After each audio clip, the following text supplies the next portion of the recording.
할렐루야. 성경을 알자.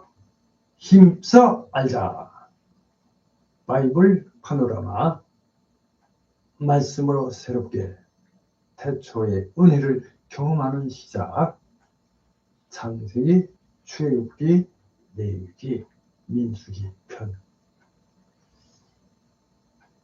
오늘은 출애굽기 이렇게 제목을 올립니다.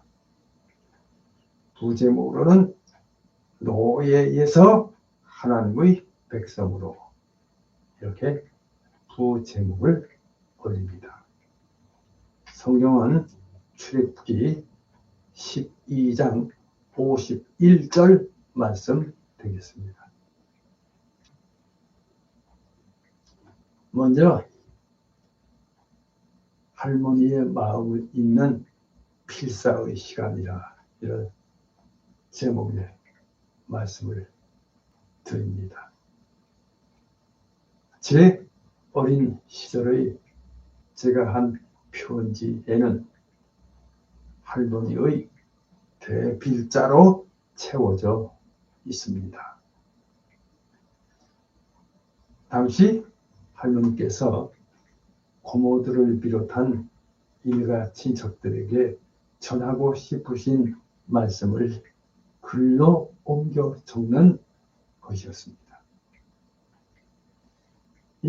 저의 역할은 단순한 속기가 아니라 할머니의 후수를 토시 하나 틀리지 않게 받아 쓰는 대신 그 말씀 속에 담긴 깊은 뜻과 진심을 포착하여 읽기 편한 문어체로 정갈하게 옮겨 적는 작업이었습니다. 일종의 정서 통역과 같았습니다. 편지가 완성되면 할머니께서는 제가 직접 낭독하는 것을 들으시면서 그 내용을 꼼꼼히 확인하셨습니다. 혹여 빠진 내용은 없는지, 어조가 적절한지 살피신 후 보충과 보완을 지시하셨고, 이제 최종적으로 만족하시면 비로소 승인해 주셨습니다. 모든 과정이 끝난 편지에는 언제나 위로부터 라는 할머니의 서명이 결론을 맺었습니다. 물론 이 서명도 사실은 제가 했습니다.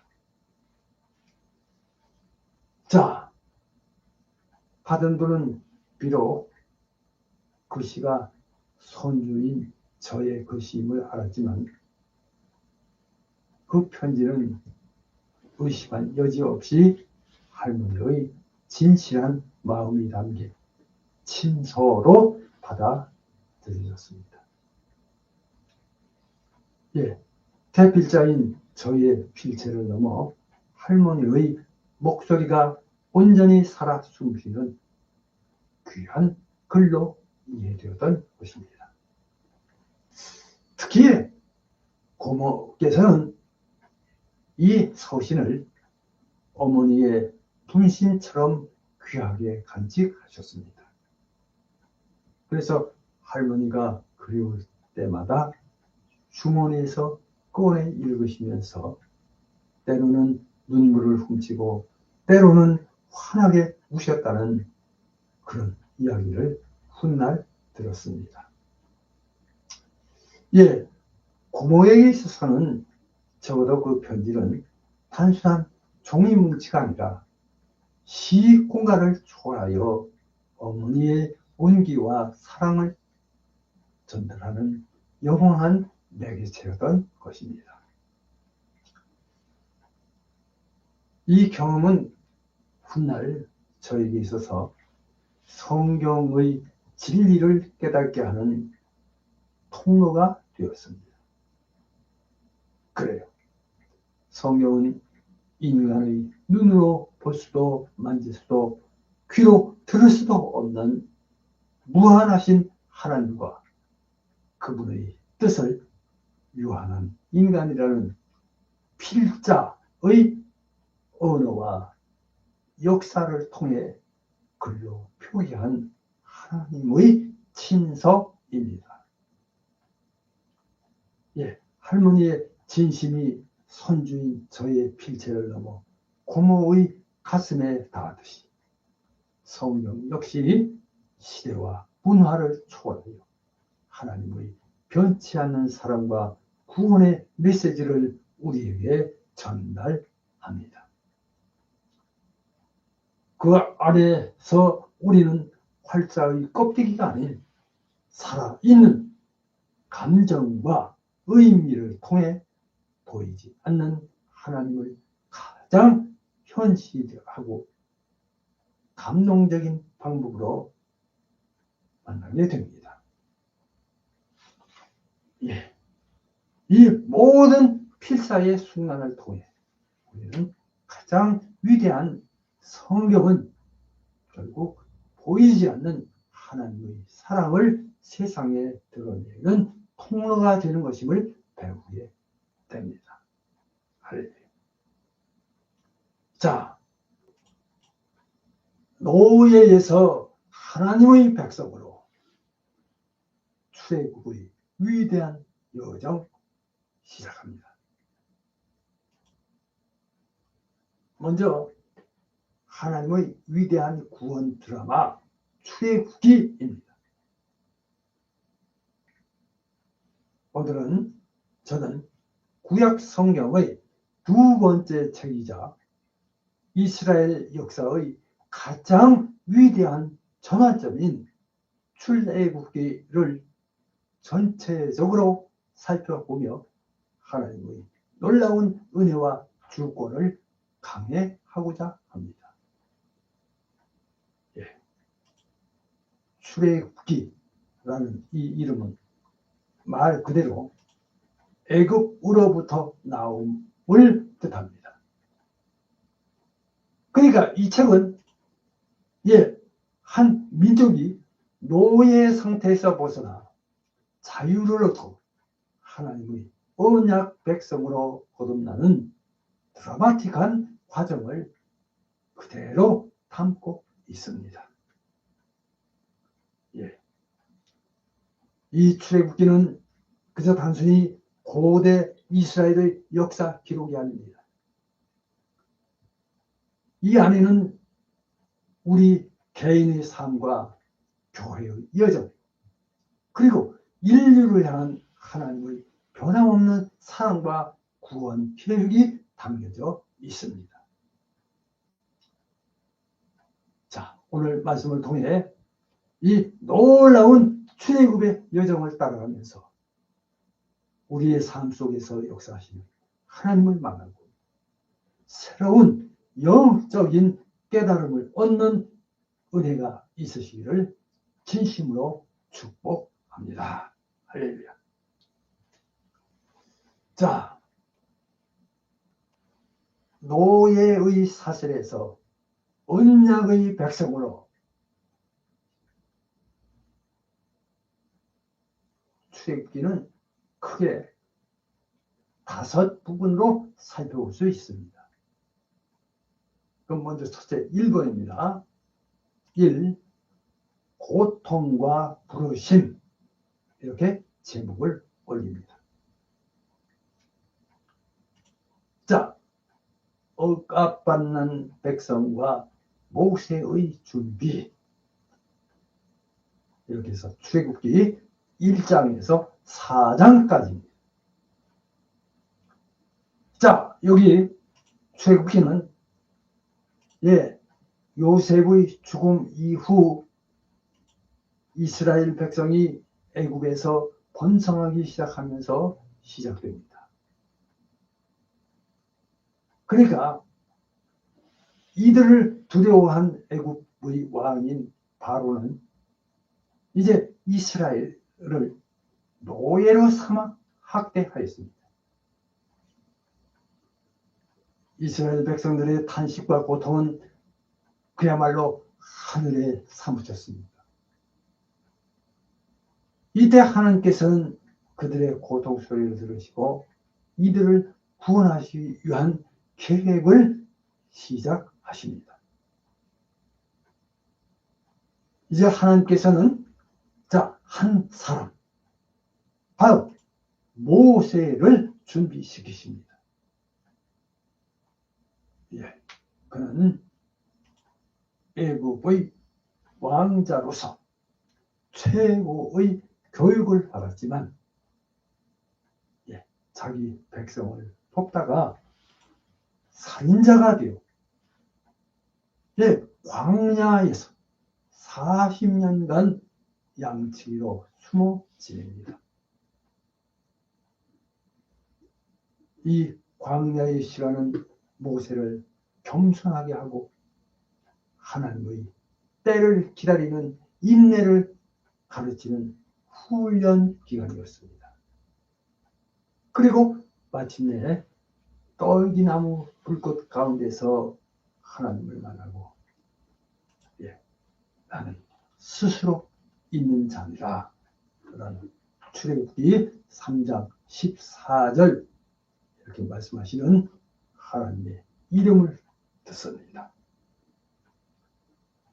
이제 하나님께서는 모세에게 이스라엘 백성을 애굽에서 이끌어낼 사명을 주셨습니다. 그래요. 우리 삶에 있어서도 때로는 답답하고 고통스러운 애굽과 같은 상황이 있을 수 있습니다. 그러나 하나님은 우리의 신음 소리를 들으시고 우리를 구원하실 계획을 가지고 계십니다. 할렐루야. 때로는 광야와 같은 그런 시간 속에서 우리를 훈련시키시고 준비시키십니다. 우리가 생각하기에는 그냥 아무것도 할 수 없는 연약한 존재를 할지라도 하나님이 부르시면 우리는 그 사명을 감당할 수 있습니다. 그저 여기서 중요한 것은 어디까지나 하나님의 부르심에 순종하는 믿음입니다. 할렐루야. 그 다음에 이제 두 번째입니다. 두 번째는 이 10가지 재앙과 유월절 이렇게 제목을 올립니다. 하나님의 심판과 구원. 출애굽기 5장에서 12장까지입니다. 이제 여기 모세와 아론은 이제 바로에게 가서 이스라엘 백성들을 보내달라고 요구합니다. 그러나 요구하지만 바로는 강력한 마음으로 거절합니다. 이에 하나님께서는 애굽에 10가지 재앙을 내리심으로써 하나님 자신의 주권과 능력을 온 천하에 알리십니다. 그러니까 나일강을 피로 변하게 하고 개구리, 이, 파리, 가축의 죽음, 독종, 우박, 메뚜기, 흑암 재앙이 차례로 임했습니다. 여기 각 재앙은 애국의 신들을 향한 하나님의 심판이며 동시에 이스라엘 백성과 애국 백성에게 참된 신이 누구인지를 보여주신 하나님의 강력한 계시였습니다. 할렐루야. 그리고 이제 마지막 10번째 재앙은 장자의 죽음이었습니다. 그러나 하나님께서는 이스라엘 백성에게 어린 양을 잡아 그 피를 문설주와 인방에 바르라고 명령하셨습니다. 그래서 죽음의 사자가 이 피를 보고 넘어가는데 이것이 바로 6월절입니다. 예, 여기 6월절은 죄로부터의 구원을 상징하는 장차 오실 예수 그리스도의 배속적인 죽음과 부활을 예표합니다. 자, 그래요. 하나님은 우리의 죄와 불순종을 결코 좌시하지 않으십니다.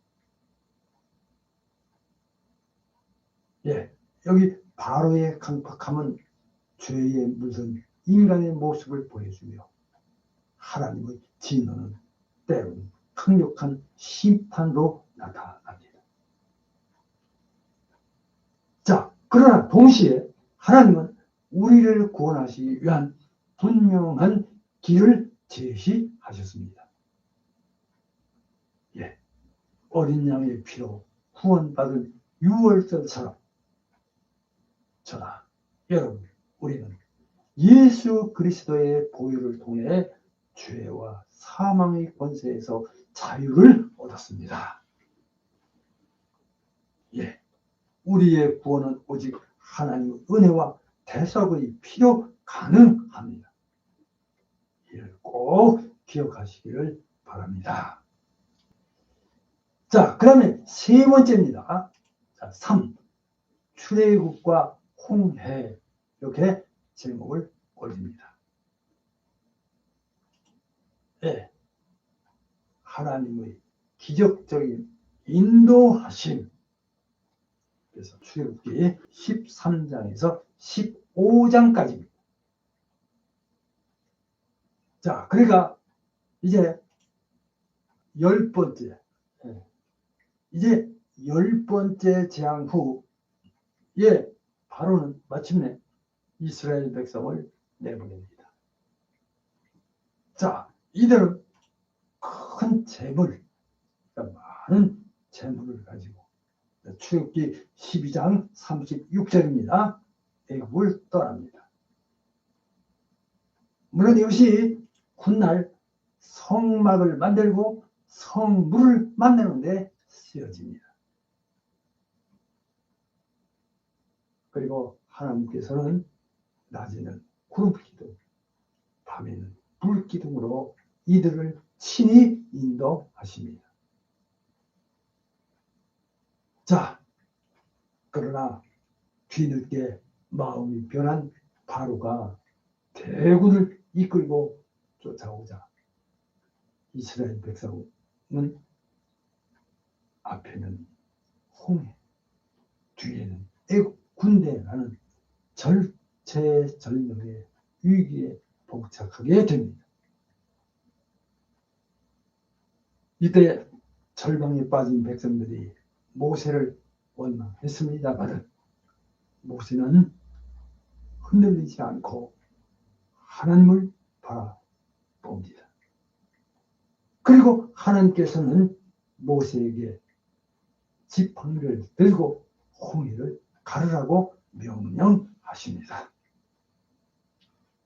맞아, 이렇게 해서 홍해는 기적적으로 갈라져 마른 땅이 되고 이스라엘 백성은 무사히 건넙니다.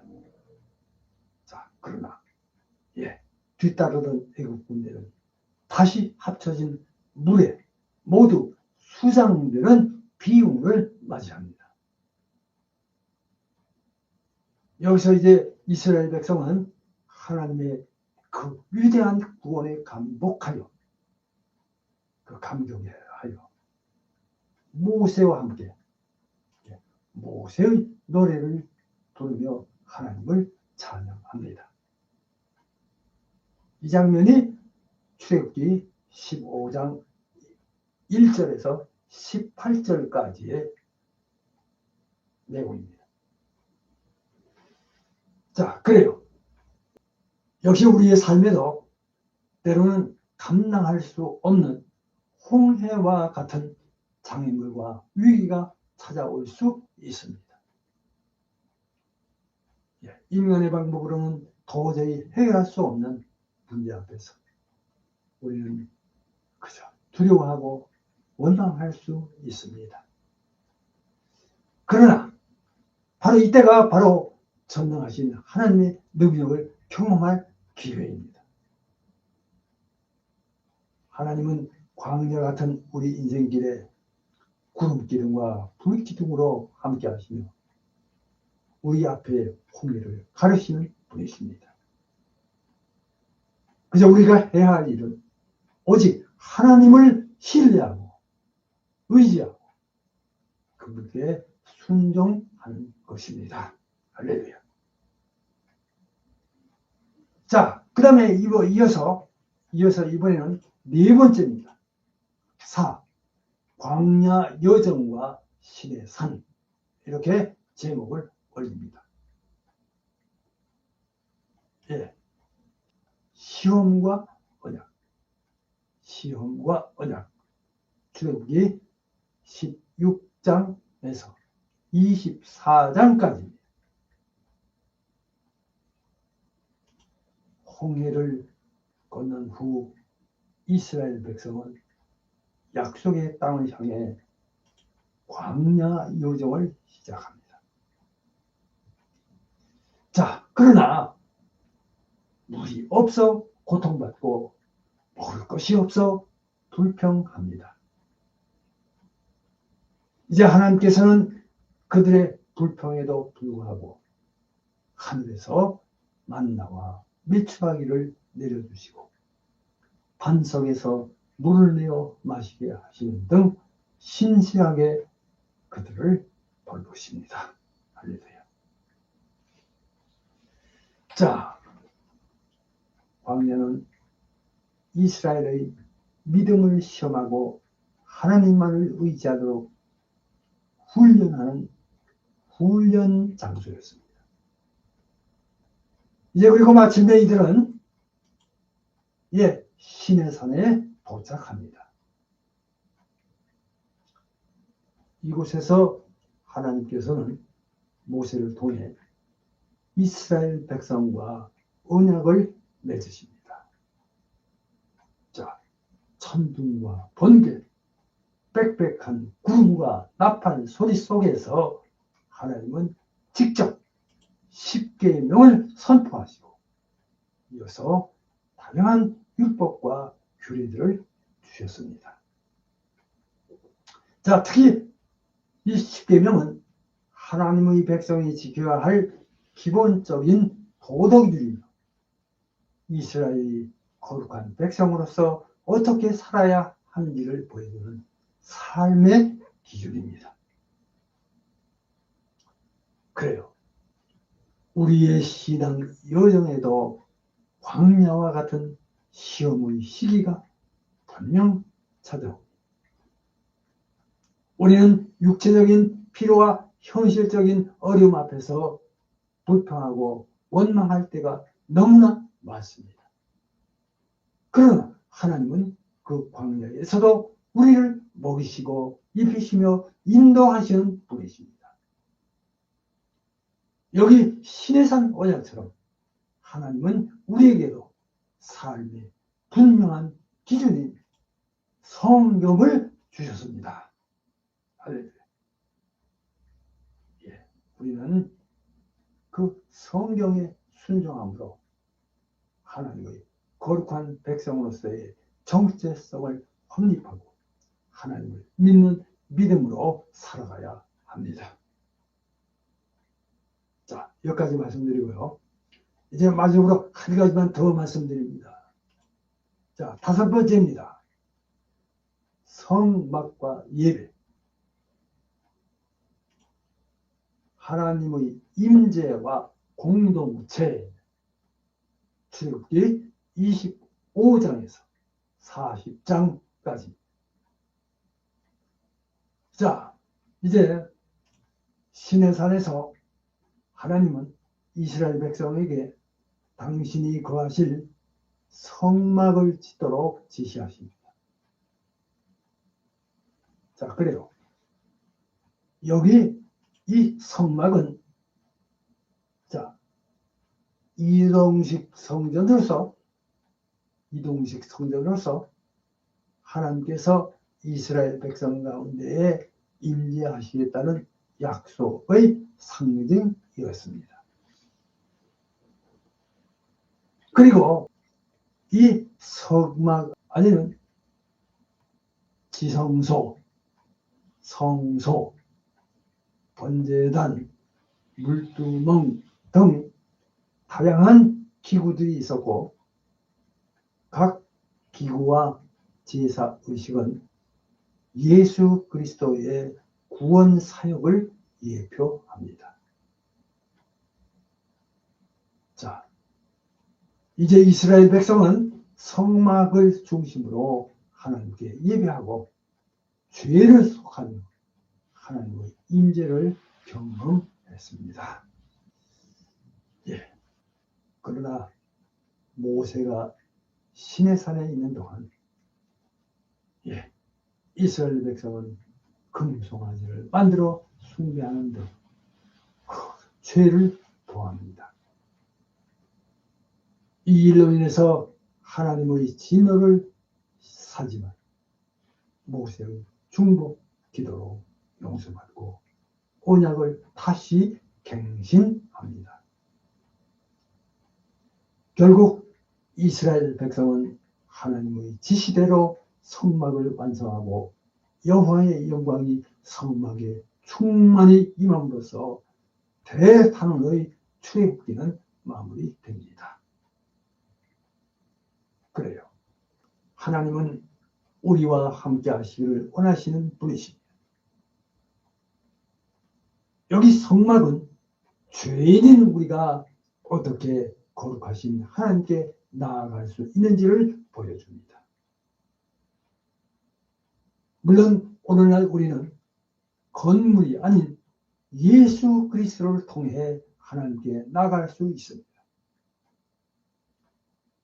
우리의 몸이 성령이 거하시는 성전이며 우리가 모이는 이 교회가 바로 하나님의 임재가 있는 곳입니다. 우리는 하나님께 나아가 예배하고 하나님의 말씀인 성경을 읽으며 들으며 거룩한 교회로서 서로를 섬겨야 합니다. 물론 때로는 우리의 연약함과 불순종으로 하나님을 실망시킬 때도 있겠지만 하나님은 우리를 용서하시고 다시 새롭게 하시는 분이십니다. 할렐루야. 자, 이제 결론을 말씀드립니다. 결론입니다. 자, 오늘의 결론은 영적 출애굽을 이루는 삶입니다. 사랑하는 성도 여러분, 출애굽기는 단순히 과거의 역사가 아닙니다. 이 책은 우리 각자의 영적인 출애굽 여정을 보여줍니다. 성도인 저와 여러분은 죄와 사망의 노예 상태에서 벗어나 예수 그리스도를 통해 구원받고 하나님의 자녀가 되었습니다. 자, 우리는 광야 같은 세상을 살아가면서 때로는 시험과 유혹 혹은 또는 고난을 만나지만 하나님께서는 언제나 우리와 함께 하시며 인도하시고 채우시는 분이십니다. 여기 출애굽의 이 하나님은 언제나 오늘이나 영원토록 동일하십니다. 우리는 이 위대한 구원의 드라마를 통해서 이제 다음과 같은 몇 가지 진리를 꼭 기억해야 합니다. 하나님은 고통 중에 있는 자의 기도를 들으시고 구원하시는 분이시라는 점입니다. 하나님은 하나님의 전능하신 능력으로 모든 불가능을 가능케 하시는 분이십니다. 하나님은 우리에게 삶의 기준인 말씀을 주시고 그 말씀에 순종하기를 원하십니다. 그래요. 하나님은 우리와 함께 하시며 우리 가운데 임재하시기를 기뻐하시는 분이십니다. 그래요. 이제 우리는 하나님의 언약 백성으로서 주님께서 주신 사명을 가지고 살아가야 합니다. 광야와 같은 세상을 믿음으로 통과하며 저와 여러분의 삶이 하나님의 영광을 드러내는 그런 성막이 되기를 주님의 이름으로 축복하며 기원합니다. 이제 우리의 모든 삶의 순간에 하나님을 신뢰하고 그분의 뜻에 순종하며 영적 출애굽을 완성하는 그런 복된 성도들이 되시기를 주님의 이름으로 축복합니다. 할렐루야. 기도합니다.